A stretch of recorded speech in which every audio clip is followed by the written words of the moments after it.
Mga tricycle ug susamang transportasyon bawal na sa National Highway. Atong sayron ang detalye sa live report ni Cyril Chavez. Cyril. Yes, Real, subay sa nagapadayong phase 2 sa road clearing operations nga mando sa DILG, pipila ka mga tricycle, tricycad o bao-bao ang nadakpan sa Roads and Traffic Administration dinhi sa Cagayan de Oro City.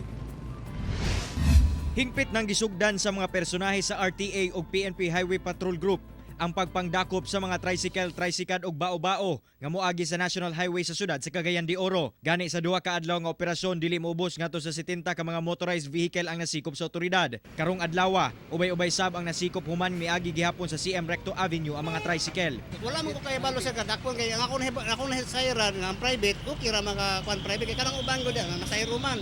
Kani pang trabaho man gud namo ni service. O di ba may kapod og 4 wheels. Wala kay di mo gagawin dito nga sa city naman ko. Sa city naman ko kay gikon mo ko nila silingan man namo. Nga mo kuha na ta stocks. Wala mga koy pasayro, wala kay koy kuno.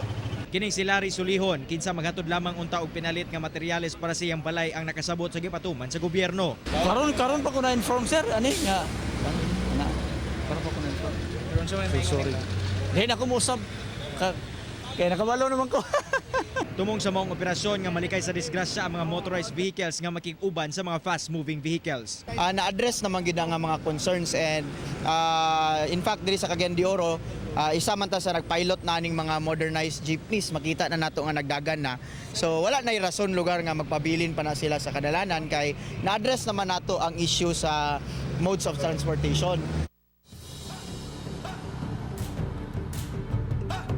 Real hangyo usab sa otoridad ngadto sa mga tricycle drivers nga sundon na lamang ang balaod, labi pa nga dili moubos sa 500 pesos ang multa kung madakpan sila nga mobiyahe dinhi sa mga national highway sa syudad. Real. Okay, daghang salamat, Cyril Chavez.